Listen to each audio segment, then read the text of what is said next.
Halo, selamat malam. Assalamualaikum sahabat cahaya kehidupan semuanya. Kembali saya membuat sebuah catatan harian untuk Anda simak, untuk Anda resapi, untuk Anda dengarkan, dan harus Anda praktekkan.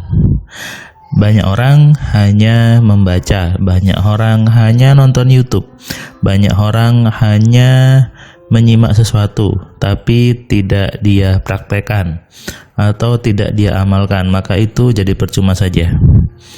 Bagaimana kabar Anda di hari ini? Hari Rabu, tanggal 16 September 2020. Saya doakan hidup Anda selalu bahagia, selalu penuh kebaikan, dan tentunya selalu penuh keberuntungan. Tadi saya membuka dengan pengantar, yaitu belajar harus diamalkan, harus dipraktekkan. Ini yang terjadi di sebagian besar orang Indonesia. Dari kecil dapat doktrin suka membaca, dari kecil dapat perintah untuk selalu belajar, dapat perintah untuk selalu membaca, selalu mendengar hal-hal yang baik.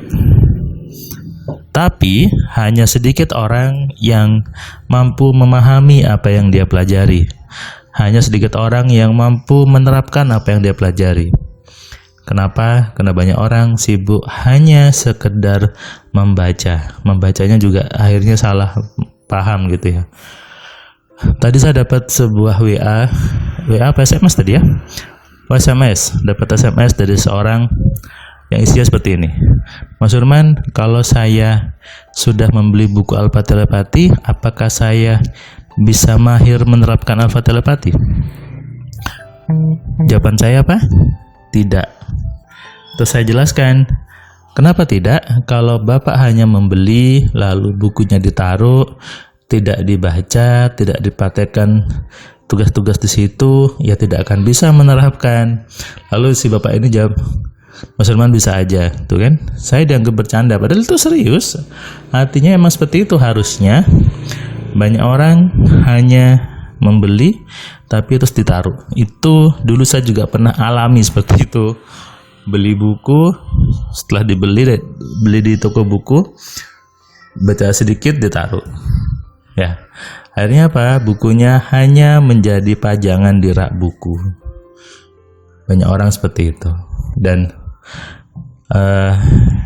sekarang saya ketika membeli buku, saya betul-betul pilih buku yang memang saya mau baca, yang memang mau saya pelajari. Kenapa? Itu menjadi sia-sia saat kita membeli buku tapi tidak kita baca, tidak kita amalkan isinya. Ya. Sama juga ketika Anda mau belajar AMC, kemudian bertanya, apakah setelah ikut AMC saya mendapat keajaiban? Jawabannya juga tidak. Kalau Anda hanya ikut online, Anda ikut dengarkan, tapi tidak diamalkan, tidak diterapkan ke dirinya, ya hidup Anda tetap saja. Tapi kalau Anda mau memahami apa yang dipelajari di kelas AMC, menerapkannya, dan berarti merubah pemahaman Anda, maka pasti hidup Anda berubah dan penuh keajaiban. Itu sudah pasti.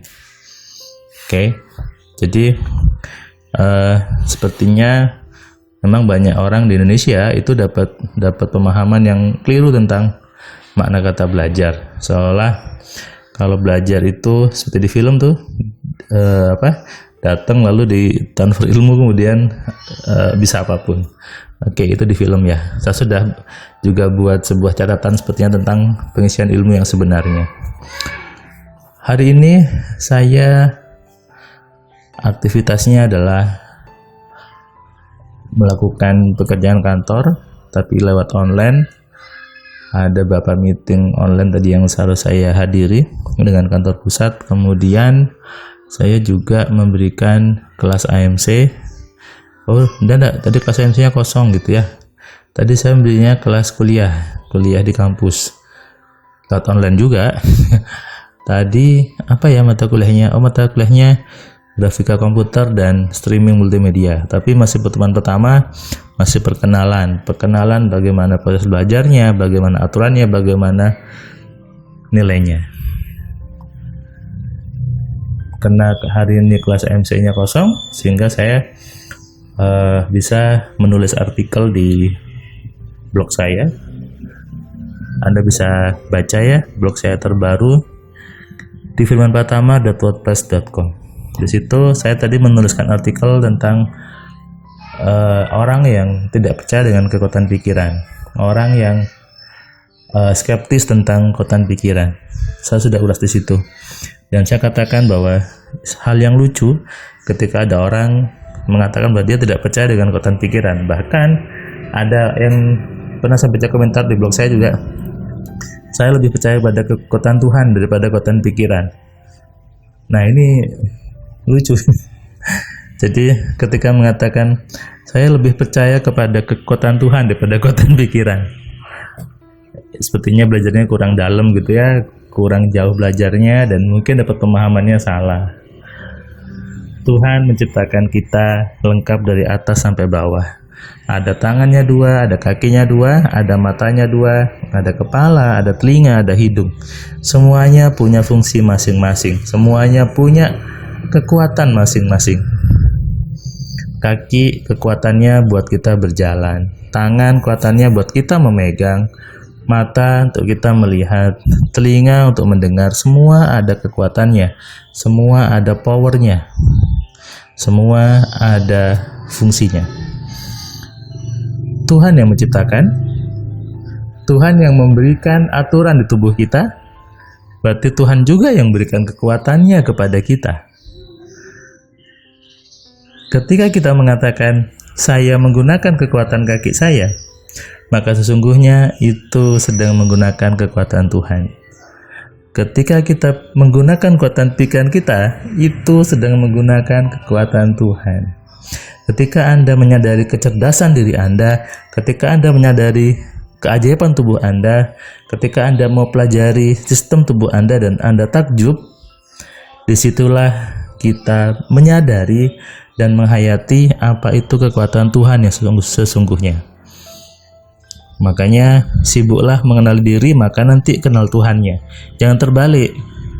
Banyak orang hanya sibuk ngomong Tuhan di mulutnya, ngomong Tuhan maha besar, Tuhan maha baik, tapi tidak tahu apa esensinya di balik itu, tapi tidak tahu apa maknanya, hanya bicara tapi tanpa pemahaman tentang kalimat itu.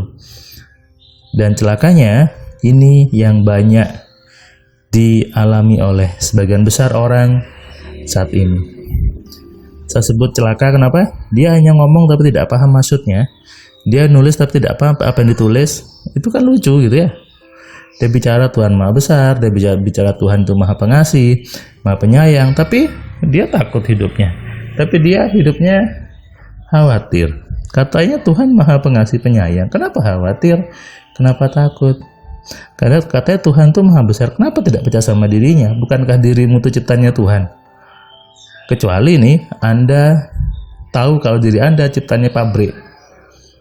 Anda wajar Anda takut, Anda wajar Anda tidak percaya diri. Tapi ketika Anda sadar bahwa Anda ciptaannya Tuhan, harusnya Anda percaya diri. Harusnya Anda mau menggunakan kekuatan dirinya. Oke?